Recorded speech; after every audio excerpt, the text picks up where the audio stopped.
You will hear a number of different recordings and you will have to answer questions on what you hear. There will be time for you to read the instructions and questions and you will have a chance to check your work. All the recordings will be played once only. The test is in 4 sections.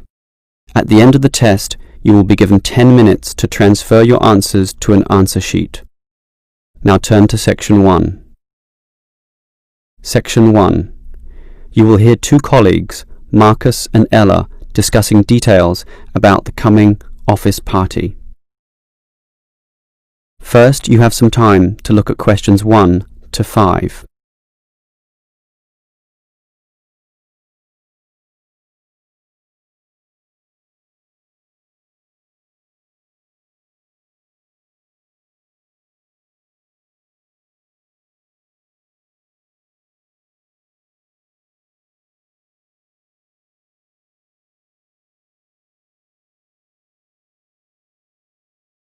You will see that there is an example that has been done for you.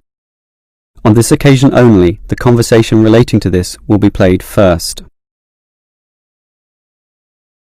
Okay, Ella, as you know, you and I have to make the big decision about in which restaurant we are going to hold our office celebration. Well, we're celebrating 20 years of operation, so I think it has to be a good restaurant, something which will really impress people and make them think better of the company. The company will be celebrating 20 years of operation, so 20 has been written in the space. Now we shall begin. You should answer the questions as you listen, because you will not hear the recording a second time. Listen carefully and answer questions 1 to 5. Okay, Ella, as you know, you and I have to make the big decision about in which restaurant we are going to hold our office celebration. Well, we're celebrating 20 years of operation, so I think it has to be a good restaurant, something which will really impress people and make them think better of the company.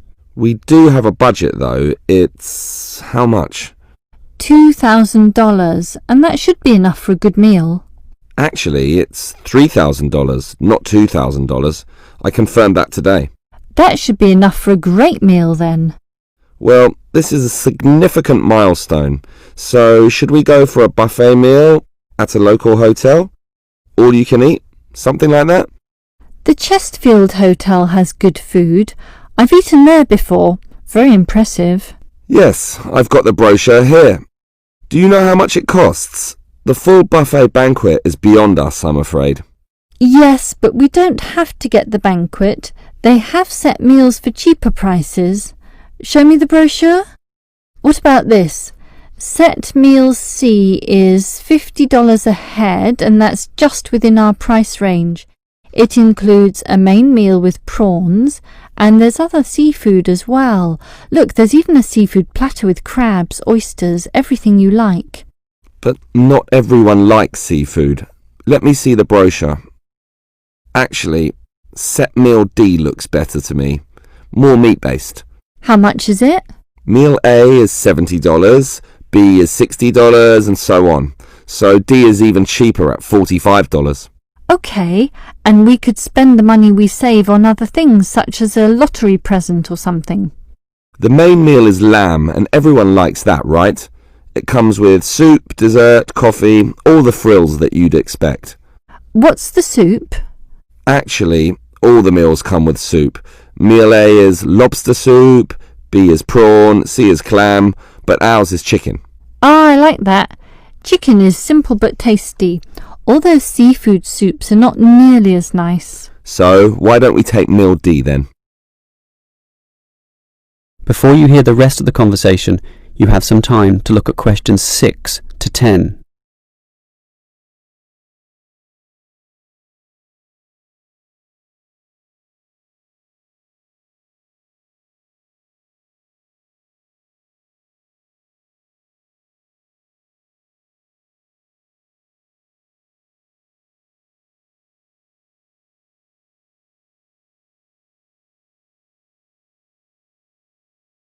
Now listen and answer questions 6 to 10. All right, we've picked the restaurant and meal for this celebration. So that just leaves the time and date to be decided. We need to do it soon. This month is the 20th anniversary, so what about the 14th? 14th? But wouldn't it be better to do it after the end of quarter reports are handed in? That way everyone will feel more relaxed. That's the 18th, after the middle of the month. Good thinking. That's why you're the office manager and I'm not.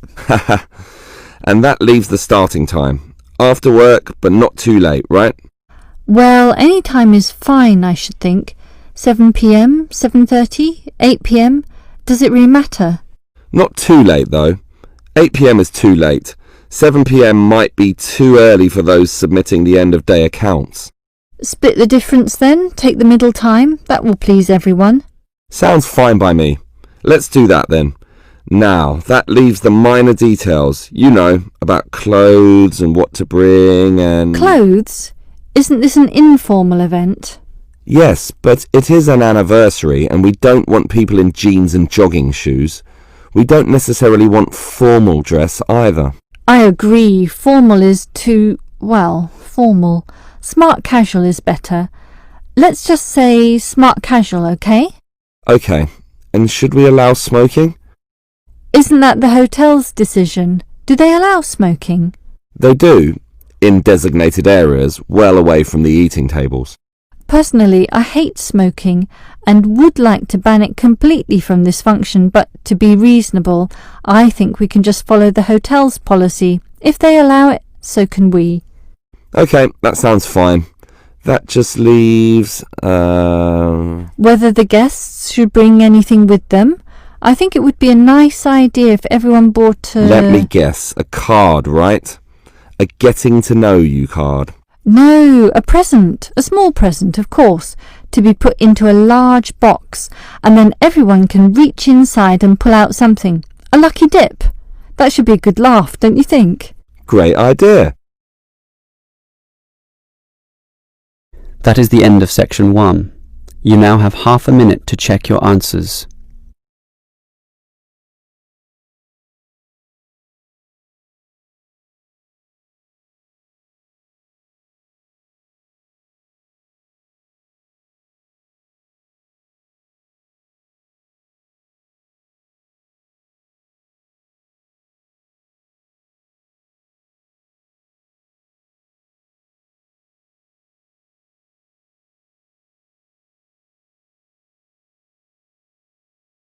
Now turn to section 2. Section 2. You will hear a construction worker and university officer discussing the effects of some new construction on the university premises. First, you have some time to look at questions 11 to 15.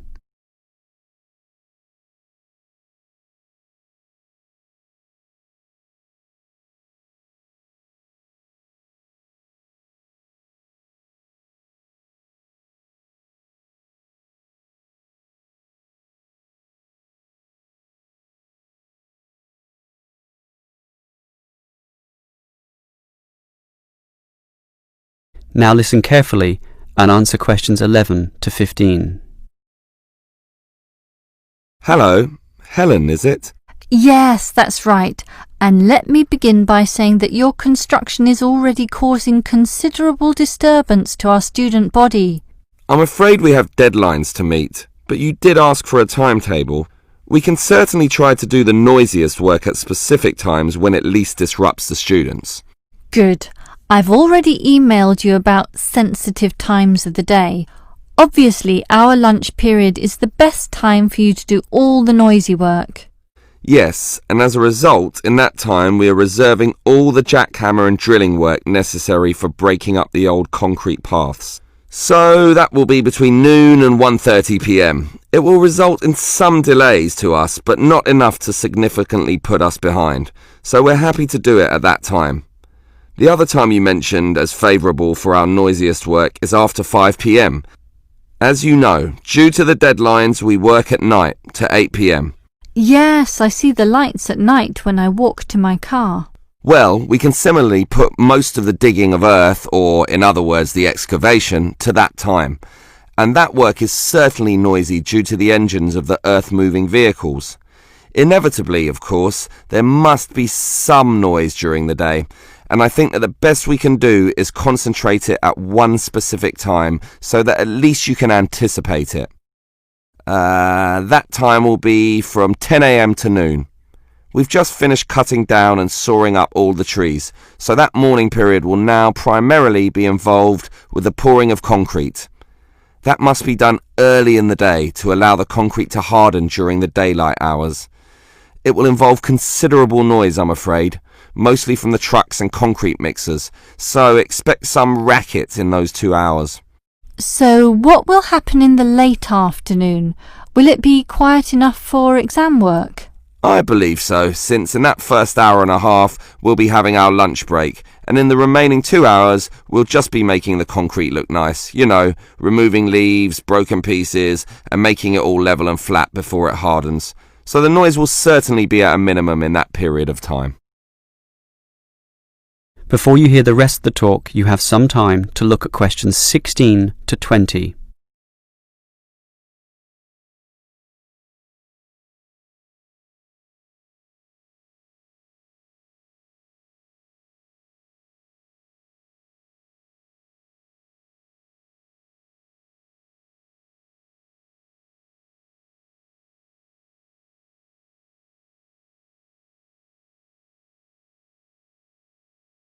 Now listen and answer questions 16 to 20. Well, it's good to know this construction activity won't disturb us too much, and I trust it's all worth it. Perhaps you can tell me how this new plaza will look when it's all finished. Can you give me some idea of the final appearance? Oh, it's going to look very nice. For a start, right now we've just got concrete paths, and as you can see, we're breaking that up and removing it, and soon we'll be laying polished stone. Really? Stone? And polished too? Yes, it will look very good, nice and shiny, giving a touch of class. The university is certainly spending some money on this. I guess it will be the showcase plaza, especially with a fountain as well in the front corner. And there'll be shops too at the back in that other corner area. Right now it's just empty space, but soon you'll be able to buy things there, not just from one shop either, but many. I suppose that will help the university draw some income as well. And see that long narrow part on the left-hand side? We had planned to put seating there, but we soon realised that wasn't such a good idea. We thought about a coffee shop, but finally decided that it would be better to have a garden, since there's so much natural sunlight around that area, so that's what we're doing. It should look very nice indeed, particularly when it grows a bit. And after some thought, it was decided to put the seating in the centre of the plaza, since being right in the middle allows everyone to be seen, and everyone to see everything, creating a very fun atmosphere. Along those same lines, that is, in order to create a better atmosphere, we're changing the facade of the buildings facing into the plaza.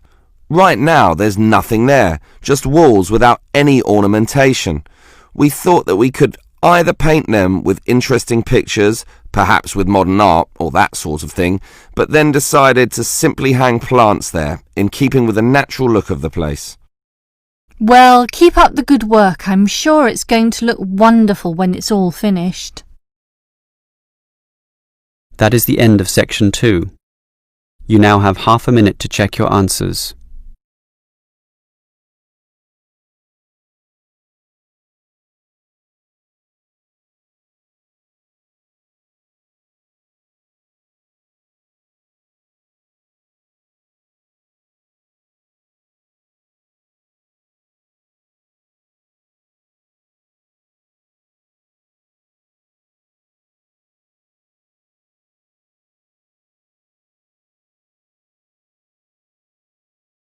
Now turn to section 3. Section 3. You will hear 3 students, Steve, David and Susan, discussing a science lecture they attended. First, you have some time to look at questions 21 to 26.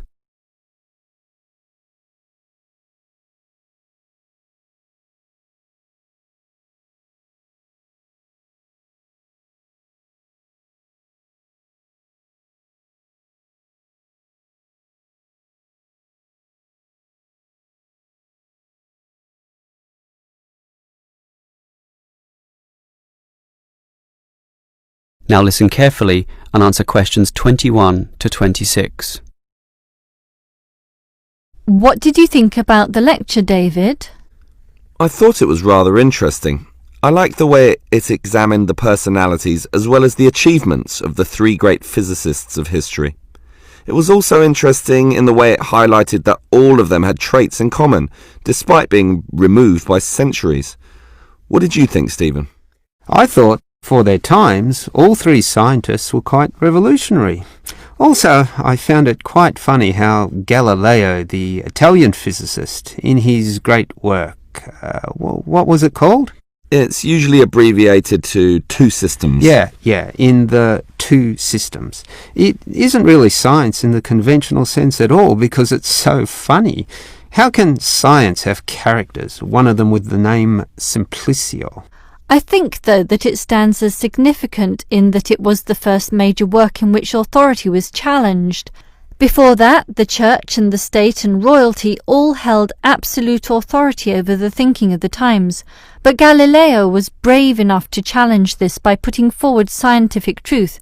It simply started everything.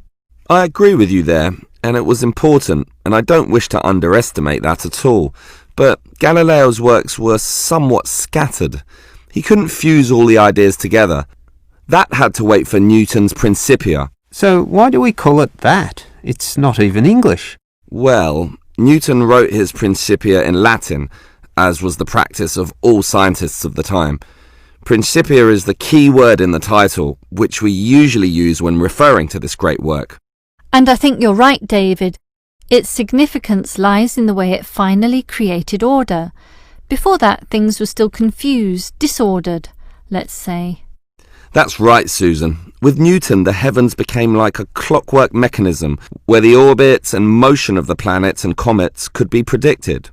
Newton simply created order and suddenly the universe seemed understandable. Until Einstein came along and confused the hell out of everyone. Yes, I agree that his relativity is mathematically complex, but once you conquer this, it is remarkably straightforward. Why did he call it relativity anyway? Because every motion is relative to the motion of other bodies, hence relativity. I suppose it's a logical name when you think about it. Yes, and the significance of the theory lay in the way it explained gravity. Prior to that, gravitational motion or action at a distance was just assumed to happen, but nobody quite knew why. Einstein was successful in providing a theory which explained this, and that theory has lasted to the present day. That makes it quite an accomplishment. I think we'd have to agree that all three scientists accomplished much in their own way. Before you hear the rest of the conversation, you have some time to look at questions 27 to 30.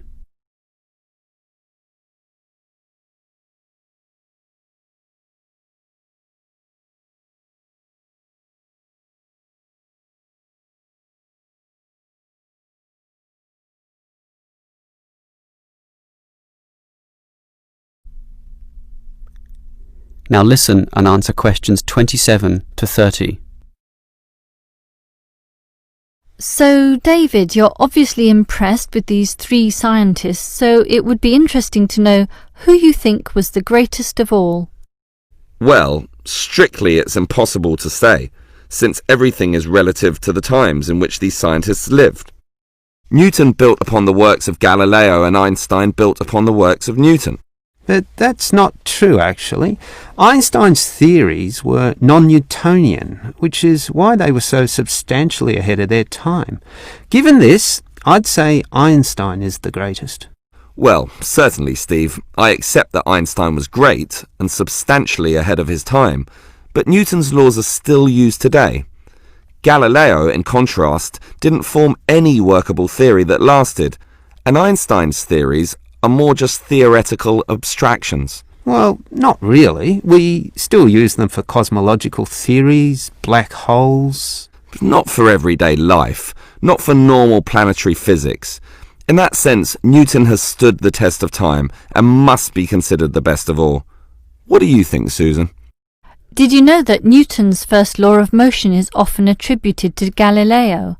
and that Galileo is known as the father of modern science, even by Einstein, which supports him being the greatest.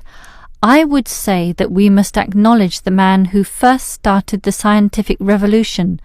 Without his work, we wouldn't have Newton or Einstein. Oh, Susan, that's ridiculous. Galileo's works were unscientific and almost farcical. Look, here's Peter. Let's ask him. Peter, which scientist do you think was the greatest? Greatest? The old argument. Einstein is the conventional answer, but when it comes down to it, no one quite knows what his theories really mean. Newtonian physics is at least understandable, so I'll go for him. Yes, there you go. Well, we'll just have to agree to disagree on that one. That is the end of section 3. You now have half a minute to check your answers.